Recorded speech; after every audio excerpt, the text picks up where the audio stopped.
What's going on? It's Michael with Walk the Path. I'm here with Stacey Sands. We're going to talk a little bit about the music world and specifically getting into singing and piano. So as I started making some health transitions and diet and different things like that, I also started to get a little bit more into the music world, and I wanted to learn how to play piano. So I eventually got connected to Stacey, and so she's been teaching me, and it's been just a great way to I guess get into more of the creative side of things. But getting away from me, let's talk a little bit more about Stacey. So tell everybody what you're doing, what's going on. Cool. So what is your life right now? I'm currently pretty much living the dream. It's amazing. It took a long time to get here, but my life is music all day, every day. Whether it's rehearsing or teaching lessons. I teach lots of lessons. Doing a gig, it's music, which is fun. I get to have fun at work every day, which is amazing. So when you're talking about gigs, like what do you do? Like do you just go sing at a bar or? Sometimes, yeah. I get hired for private parties a lot. I sing with the Cincinnati Opera in the summer. I get hired to do stuff with the symphony fairly regularly. I sing with a group in town called Collegium Cincinnati, which is really focused on early music. I do the vocal arts ensemble, which is Cincinnati's professional chamber choir. So a lot of really disparate, random things that go together to make a performing career. Awesome. And then I also do really avant-garde new operas, which are fun. We perform. What is that? It's called NanoWorks. It's the North American New Opera Workshop, and their goal is really to bring new opera to everybody. So it's performing operas at bars and very weird stuff. It's fun now. Right on. Yeah. And tell me this, what is your favorite performance so far? Ooh. I don't know. Maybe all of them? All of them. It's hard because each performance brings a different aspect. I love choral singing because I love the group kind of working together for one goal. But then I really enjoy solo stuff too, so that's a hard question. Sure. Yeah. Sure. And then tell me this, as far as not sure what that was, we're all good. My refrigerator makes noises. So tell me a little bit more. I think you did a little bit of traveling for. I did, okay. yeah. Undergrad, I studied abroad in Milan. I had some amazing performing opportunities there. I performed at a castle for a bunch of people, which was just right on. Ridiculous. I also got to sing at a retirement home for musicians where Verdi is also buried. Verdi is a very famous opera composer. So that was cool. Yeah, that's awesome. And then I also got to travel to China with my undergrad group as well and perform there. I got to live in Malibu for a while for a gig. I was out there for a month. And I lived in Mexico City for a little bit too. So, sure. Yeah. Not traveling quite as much anymore. I'm a little bit more stable, but still love it. And then tell me a little bit more about the lessons. So do you teach just children or? So I love the style of, I love teaching everyone. So I have students that are 4, I have students that are 74. And really all levels, all kind of genres. And for me, that keeps it interesting. A lot of teachers really specialize in like opera or classical or jazz or gospel. And I really try to make everyone well-rounded in their musicianship. Because that's what I aim to do too. Sure. My own performing. Right. And then you also have concerts for the people. Oh yeah, and so then the people that take lessons with me too also, I try to provide as many performing opportunities as possible. So we have one coming up at an event space, very casual, all pop stuff, amplified with microphones and things, very much set to be like a pop show. Sure. So that my students can all get used to doing that, because I have a lot of people that are hopeful to have that kind of career. Right. Yeah. Awesome. So tell me a little bit more about your journey. How did you ultimately get to this point? You know, what's been some good things, what's been some not so good things? Yeah. So I started singing very early on at church, actually. And so I'm still really into church because it's just very integrated with music life for me. I started when I was 5. I had my first like big solo, and then I had the most amazing parents in the world that recognized my talent and recognized my aptitude for music, and really encouraged and I started taking piano lessons, I think like 5 or 6. Okay. And then voice lessons soon afterwards too. Okay. Sorry, someone's always calling me. You gotta take it. I don't. So, you know, I'm always, anytime anybody calls me and I don't have a number, I'm like, it's someone calling to make me famous. So, same thing with mail. I love checking my mail. I'm like, did someone write me a letter to say you're famous now? No, yeah. It's coming. It's coming. So, my journey, it's been, so I started when I was about 5 at church, singing. My parents recognized it, started me in lessons, and then I started singing in choirs pretty young too. Pretty shortly after that. I sang with the Cincinnati Children's Choir, formerly known as the CCM Children's Choir. And through them I got to start performing at music hall. I performed at the Arnoff Center, I performed Taft, as a kid, which was just invaluable for my self-esteem, for confidence, all sorts of things. Sure. Yeah. And with those groups I always got like solo bits and things. So I initially didn't want to be a musician. They always kind of, my piano teacher and voice teacher and everyone kind of pushed me towards the music career, and I was like, yeah, I want to be a doctor, I want to make money, I want to do something more important. But then my senior year of high school, I don't know, by my senior year of high school I was like, well, there's nothing else I can do. I have to be a musician. At that point, just with all my experiences and the joy that it brought me. So I went to undergrad and got a performing degree. Did my master's, got a performing degree at CCM, okay. Undergrad at DePaul University.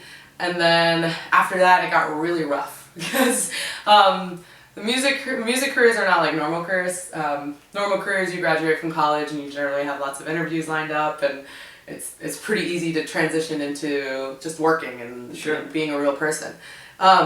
Music career doesn't really work like that. You graduate from your master's and you might have a couple gigs lined up if you're really lucky.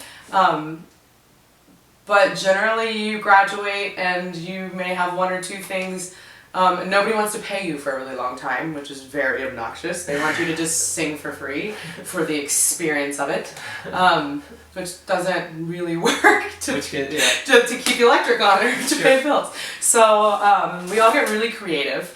I've done all sorts of jobs. I made burritos for a while, can roll burritos. I have all these really random life skills. I did office temp work for a while. I retired quickly from that. I threw myself a retirement party even because I hated it so much. I was a barista. I was a bartender for a while. I waited tables. I did retail. Pretty much a ton of little day jobs while I was trying to build up performing and students that equaled an income. And as of January last year, I was able to quit everything. I accidentally quit my waitressing job because I was too busy and didn't show up for a shift. So, not something I usually do. But it was also, it was like terrifying and awesome at the same time. And that's kind of when the transition happens, that you're finally so busy that it's your new life, the music life is finally taking over. Yeah. Yeah. And what was that transition? You said it was terrifying at the beginning? Well, to finally let go of some of the jobs and the stability? Yeah, it took me close to 4 years. Well, I never had stability because I was always doing random jobs that would allow me to still run off and do auditions. Because as a singer, we have to audition constantly to get more work. So I had to keep finding jobs that would allow me to take off for 2 weeks to fly to New York and do a bunch of auditions. Mm-hmm. So then I'd have to get a new job usually. Or, I had a lot of jobs that were very flexible, lots of really patient, awesome people that knew that these were just my little in-between career. Did that answer the question? I think so. Yeah. So what, I guess what keeps you going when times aren't great? My family is awesome, very supportive, loving, and they believe in me more than I believe in myself most of the time. My boyfriend's also awesome and supportive, and yeah, he believes in my talent and singing more than I do sometimes too. Sure. And I was thinking about this today as I was driving. I really have a wide net of a support team almost. My home church, which is Lakeside Presbyterian in Kentucky, they still support me huge because they watched me grow up as a musician, performing and singing at church and various things. So they still are like a big kind of source of support and cheering me on. Facebook helps a lot. Sure. People liking, like, yay, Stacey, or commenting. And then also my new church home downtown is very helpful. And then just a huge group of family and friends too. Awesome. Yeah. Awesome. So tell me, during your daily life, what are some things that you do is it just a matter of practicing, or is it a matter of talking yourself up for a gig? What are some things that you do that maybe might help somebody else? Yeah, so daily life for me, people think I just, my boyfriend in particularly thinks he's like, you just watch TV all day because you work at home. I really don't. I might have it on in the background every once in a while, but generally not at all. My days, I usually wake up and do some sort of workout because it's important to look good. That's part of the career. Sure. And then I usually practice for like an hour or so, at least, just to get the voice warmed up and piano stuff, fingers and everything. And then there's always some kind of music that I have coming up for a gig that I need to kind of work on. So I keep that kind of rotated in the practice schedule as well. And then lots of emails, coordinating schedules with students, coordinating schedules with gigs, finding new gigs for myself so I can keep getting paid. Because I don't have an agent yet. That's the goal, but I'm not quite there yet. So I have to do all of the administrative stuff myself. Marketing, making sure my website is up to date, Facebooking. I have a Facebook fan page, so making sure that my fans are still kind of engaged and interested. So it's quite a busy day every day. But it's fun and it's challenging and it's always different. It's always kind of moving. So there's not a lot of stability, but I like that a lot too. Awesome. Yeah. Cool. So what is a way somebody can get in contact with you? Cool. So you can email me directly. It's Stacey Sands at staceysands.com. Or I teach primarily through a website called takelessons.com. They manage my time and pay and everything, which is very easy because that's one less thing I have to do. Thank God. So yeah, I think that's ultimately how I found Stacey, through Take Lessons. So it's a pretty neat website to look at, whether you want piano, music, or any type of instrument. And when they do everything now in the too. world. They do like dance lessons, art lessons. Okay. I think they even do academic tutoring now too. Oh wow. And the website's really great too because there's a lot of information on there about the teachers. So you can really look through all the pictures, all of their write-ups, all of their reviews, videos they've posted, and really find someone that fits with you, because that's important. Not every teacher is right for every student, and that's not bad. It doesn't look bad on the teacher, and it's not bad about the student. It's just important to find someone that you click with. Absolutely. Okay, and so just to wrap up, what is one goofy or quirky thing that you do that maybe not a lot of people know? So I have no one to thank for this except for my boyfriend Zach, but I really love professional wrestling. I feel like this is like me coming out a little bit. It's very similar to opera in a lot of ways, because here's why. You have to suspend your disbelief. It's all fake, you know. Yeah. It's over the top. It's a big stage show. And they don't actually hurt each other, which I like. I mean, they might accidentally hurt each other, but it's all stage combat. It's all like a big dance. I love watching performers really develop themselves in the wrestling world, because it's so similar to what I have to do as an opera singer in a lot of ways, except completely not too. So it's fun. It's a fun way for my boyfriend and I to connect on something stupid. And we love trying to draw all the parallels between opera plots and things. Because wrestling plots are just over the top and ridiculous, as are most opera plots. Right on. Yeah. Right on. Cool. Well, again, this is Michael with Walk the Path. I'm here with Stacey Sands. If you have any interest in getting in touch with her about music, feel free to connect with her, or for wrestling as well. But otherwise, connect with her and consider taking music into your life if you don't. Peace. Thanks, everybody.